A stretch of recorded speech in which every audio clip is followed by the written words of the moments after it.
오늘은 아카이브9이라는 서점에 가고 있습니다.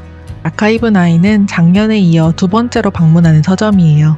그달문화 채널 최초로 두 번째로 방문하는 서점이 생겼네요. 아카이브9을 다시 오게 된 이유는 작년에 이어 올해도 서점에 제 책이 입고되었기 때문이에요. 아카이브9은 여태까지 출판된 제 모든 책을 입고해준 서점이자 제 두 번째 책인 오로라 이엘로를 가장 처음으로 입고해준 감사한 서점이에요. 물론 서점에 제 책이 입고되었다는 사실 하나만으로 이곳을 다시 방문한 건 아닙니다. 아카이브9은 지난 1년간 꾸준히 변화와 발전을 거듭해온 서점이에요. 여기가 디자인 문구숍이자 독립서점인 공간인데 디자인 문구숍이라 그런지 새로운 물건들이 계속해서 들어오고 새로운 가구가 들어올 때도 있고 서점 구조가 완전히 바뀔 때도 있더라고요. 이렇게 여러 변화를 시도하는 공간이라 기회가 되면 서점에 다시 방문해서 바뀐 서점의 모습을 영상으로 담고 싶다라는 생각을 가끔 했었는데 이렇게 또 마침 제 책이 서점에 입고되어서 겸사겸사 달라진 서점의 모습을 촬영하고자 이곳에 다시 찾아오게 되었습니다.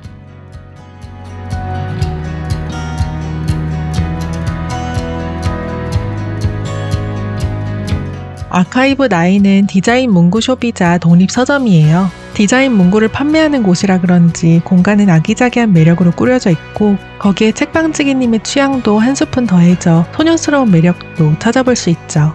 그리고 작년에는 미처 인지하지 못한 사실인데 책방의 향과 음악이 정말 좋더라고요.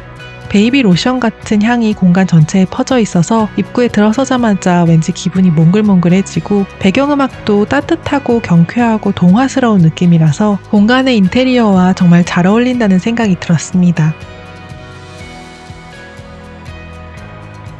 앞서 말씀드렸다시피 아카이브9은 독립서점인데요. 그래서 이곳에 있는 책들도 거의 대부분 독립출판으로 만들어진 책입니다.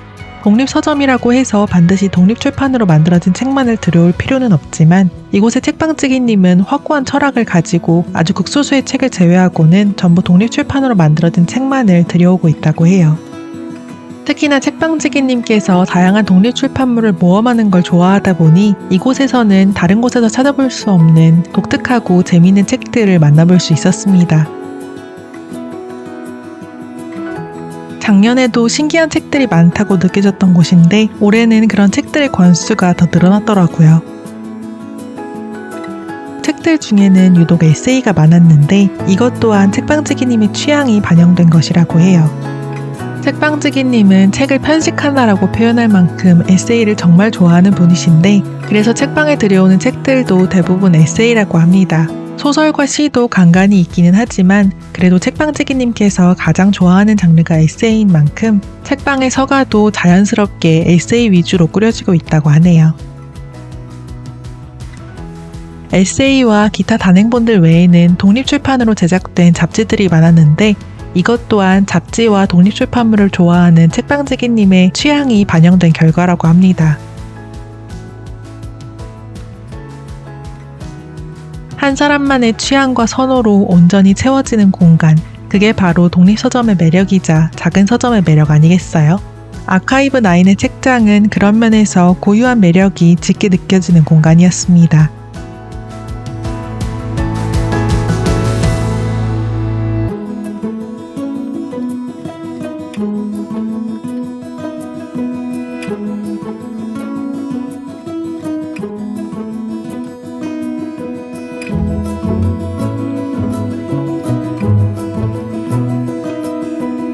아카이브9의 또 다른 이름은 디자인 문구점인데요. 디자인적으로 우수한 제품을 취급하는 만큼 아카이브9의 문구들은 작은 연필과 지우개, 마스킹 테이프 하나까지도 흔히 찾아볼 수 없는 아기자기하고 예쁜 것들이 많았습니다.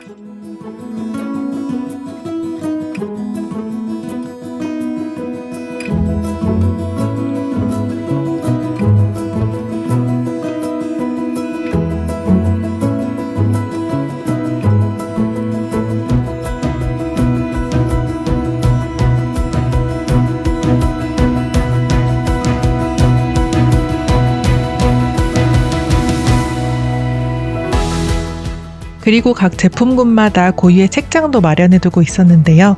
작년에도 그렇고 이번에도 가장 눈에 띄었던 건 마스킹 테이프와 연필 책장이었습니다.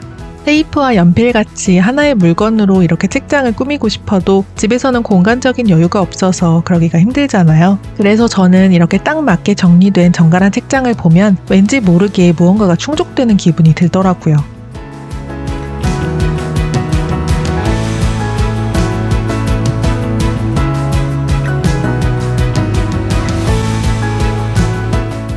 아카이브9은 디자인 문구점이기 때문에 아무래도 브랜드 문구들이 많았는데요. 펜코, 팔로미노, 헬릭스와 같이 인지도가 높은 브랜드 상품들이 대부분이었는데 문구 브랜드에 대한 설명도 같이 적혀 있더라고요.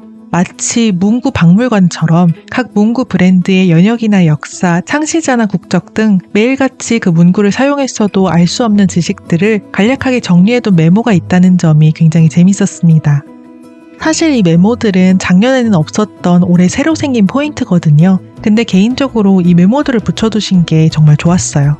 이 메모들이 있음으로 인해서 디자인 문구점이라는 아카이브9만의 정체성이 좀 더 두드러진 느낌이었거든요. 어느 문구점에 가든 문구라는 것 자체는 쉽게 구할 수 있잖아요. 그런데 문구라는 상품은 구할 수 있어도 문구에 대한 지식까지 얻어갈 수 있는 문구점은 그리 많지 않죠. 더군다나 동네에 있는 작은 문구점이나 서점에서 그럴 수 있는 기회는 더더욱 없고요. 그래서 이번에 아카이브9의 새로 붙은 메모들을 보면서 정말 좋은 변화라고 생각되었어요.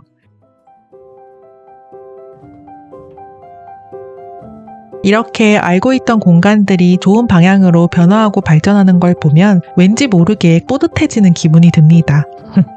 물론 제가 이 공간을 만드는데 기여한 건 하나도 없고 저는 1년에 한 번 찾아오는 것 뿐이지만 그래도 뭔가 나도 같이 성장하고 있는 기분이 든달까요? 특히나 아카이브9이 2023년 4월쯤 문을 연 서점이고 저도 이 유튜브 채널을 그때쯤 시작했거든요. 장르는 다르지만 그래도 무언가를 비슷한 시기에 시작한 만큼 감정이입이 되는 건 어쩔 수가 없나 봅니다.